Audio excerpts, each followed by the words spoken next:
Selamat sore Kak Edi, apa kabarnya hari ini? Alhamdulillah sehat. Sebelumnya perkenalkan, saya Melis Amelia sebagai ahli gizi di sini dan saya yang akan mendampingi bapaknya dalam sesi konseling hari ini. Apakah duduknya sudah nyaman, Pak? Hari ini saya akan melakukan konseling gizi ya, khususnya untuk kondisi bapaknya yaitu hipertensi.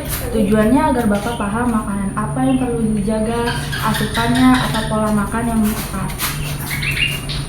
Sebelum kita mulai, apakah bapak sudah menandatangani lembar informasi konsennya? Ya, baik, terima kasih. Saya mulai ya Pak. Pak Edi, saya ingin menanyakan beberapa hal tentang kebiasaan Bapak. Kemarin Bapak kan sudah mengisi vertikal ya asupan selama sehari itu. Boleh saya tanyakan lebih lanjut atau tidak ya Pak? Boleh. Dari catatan berikut kemarin ya, saya lihat Bapak sarapannya dengan roti dan kopi. Apakah itu kebiasaan rutinnya setiap hari atau bagaimana? Ya kebiasaan sebenarnya ya.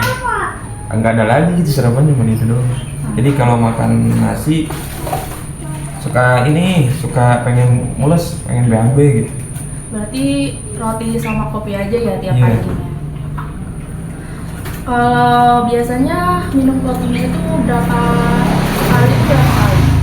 Kadang 3 kali, ada 4 kali bisa lebih. Oke, baik.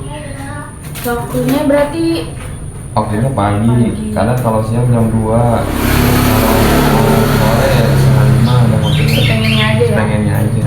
Nah, untuk makan siang dan malam biasanya beli di kantin PT gitu ya atau gimana? Udah disediain makanan, kalau pagi sarapan di sana ada roti juga sama, cuma rotinya roti yang nggak asin, roti asin teman. Siangnya makan nasi. Tapi suka beli makanan di luar juga. Untuk dari FFQ ya pola makannya, Bapak ini konsumsi buah-buahannya masih sangat kurang ya, hanya 1-2 kali per minggunya. Ada kesulitan nggak kenapa bisa makan buahnya itu cuma sedikit ya? Sebenarnya mah nggak ada kesulitan, cuman ya karena kebiasaan jadi jarang makan buah. Kebiasaan. Karena nggak ada, kalau makan buah juga kalau ada ya makan, kalau nggak ada nggak makan buah, nggak apa ya, nggak setiap hari konsumsi buah nggak. Paling kalau habis makan adalah cemilan gitu, apa ya, cuci mulutnya kayak melon, semangka. Berarti nggak sering gitu. Tiap hari cuma cemilannya aja, namanya di PT kan udah disediain buah-buahannya tuh. Paling itu doang, buah-buahan PT doang. Bapak saat ini apakah masih konsumsi obat hipertensinya atau enggak? Udah enggak. Udah enggak ya. Baik, terima kasih informasinya Bapak. Sekarang kita masuk ke informasinya ya. Jadi saya akan jelaskan tentang pola makan yang tepat untuk kondisi hipertensi Bapak. Dan saya juga sudah menyiapkan leafletnya yang bisa Bapak bawa pulang atau nanti saya menjelaskan dan Bapak bisa bertanya apa yang perlu ditanyakan. Nah, di sini isinya tuh kenapa sih penting ada panduan gizi untuk hipertensi? Karena yang pertama tuh ada menjaga tekanan darah tetap normal. Terus juga mencegah komplikasi hipertensi kayak ada bisa serangan jantung atau stroke juga. Nah, ini di sini ada masalah bapaknya.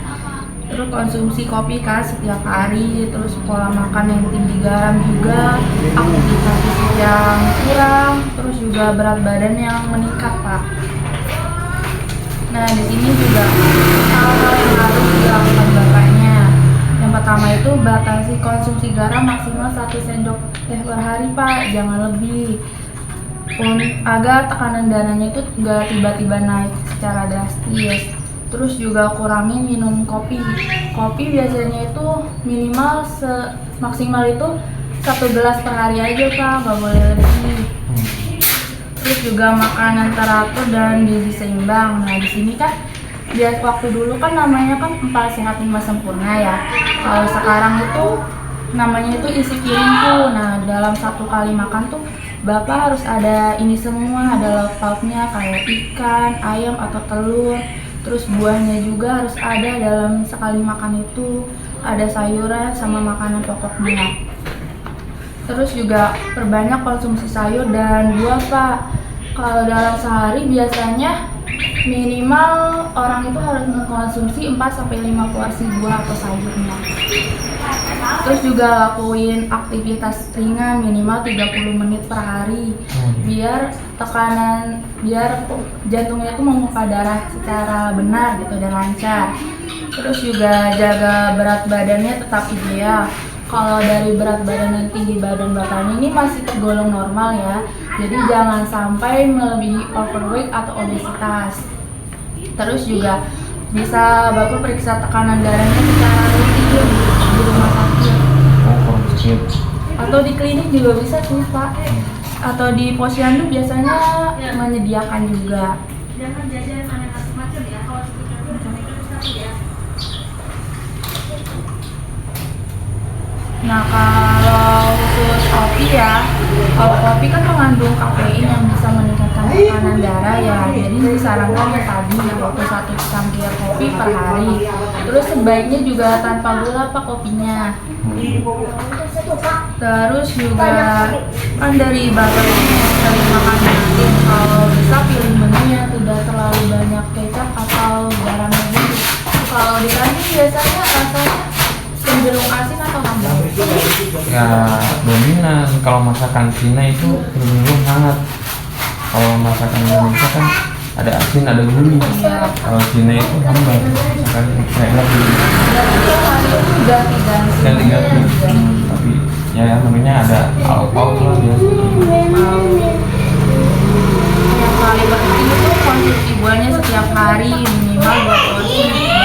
Contohnya itu kalau pisang semangka kan ada kandungan zat gizinya yaitu kalium yang bisa menurunkan tekanan darahnya biar tetap stabil gitu dan normal.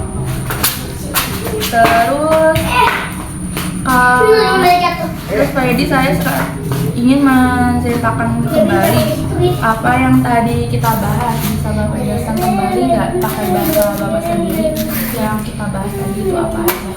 Ya cara makan teratur, hidup sehat, menjaga pola makan, menjaga istirahat itu penting nggak kira-kira? Karena kan namanya kerja kan kadang pulang malam nih, besok paginya tidur nih paling jam 1, jam 2, pagi-pagi setengah 6 harus bangun, itu bisa jadi hipertensi kan? Iya, kan kalau cepat lelah ya letih, kalau terus juga kurang tidur bisa cepat tekanan darahnya naik Pak. Jadi perlu istirahat yang cukup minimal 1 jam gitu. Maksudnya sebelum kerja, maksudnya kalau malam tidurnya jangan malam-malam gitu. Kan pulangnya malam. Pulang tuh jam 11 misalkan. Kadang kan udah langsung tidur. Paling tidur jam 2. Bangun lagi setengah 5 lah. Misalkan gitu. Berarti perlu atur jam tidurnya juga biar enggak. Karena apa ya? Karena namanya kesibukan itu gimana ya? Cara apa biar si darah itu bisa normal. Tapi saya tidurnya kayak gitu. Bisa nggak kayak gitu?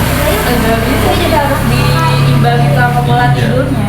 Tapi kan karena produktivitas terus gitu ya sini paling hari Minggu doang free gitu.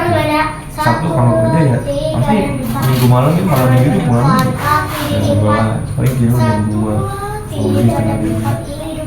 Paling Minggu itu free. Itu gimana ya cara biar si apa darah itu tetap normal? Dari kalau semisalnya ya tidurnya kurang ya, asupannya juga asupannya harus diperbaiki lagi. Kalau misalnya asupannya kurang ya tidurnya harus cukup. Kalau tidurnya kurang asupannya diperbanyak gitu Pak, diseimbangin aja ya, tidur sama asupannya. Terus juga kalau gorengan dikonsumsi juga atau enggak? Ya jarang sih kalau gorengan. Di kamar Bu, paling kalau gorengan pas bulan puasa aja. Berarti kalau sekarang ini mah nggak konsumsi ya? Baik Pak, kita sudah selesai ya untuk sesi konseling hari ini, dan saya ingin merangkum rencana rencana tindak lanjut untuk bapaknya. Yang perlu bapak lakukan itu pertama mulai kurangi kopi, jadi yang tadinya 3 sampai 4 kali dalam sehari jadi Ya, 1 karena kali kalau nggak ngopi kan ngantuk kerjain, apalagi kalau pulang malam jadi paling ngopi. Kalau nggak ada kopi nggak bisa. kurangi aja sedikit lupa. Ya insya Allah nanti dikurangin biar ini juga itu ngaruh nggak ke kolesterol kalau hipertensi terlalu tinggi. Ngaruh kan tadi kayak ada hipertensi, komplikasi hipertensi kan. Kalau kolesterolnya naik bisa jadi serangan jantung kan, sakit kepala mendadak gitu. Ya sakit kepalanya begini. Pertama kalau kerasa hipertensi udah mulai naik itu si leher itu kayak keran gitu. Terus naik ke sini ubun-ubun sebelah sakit.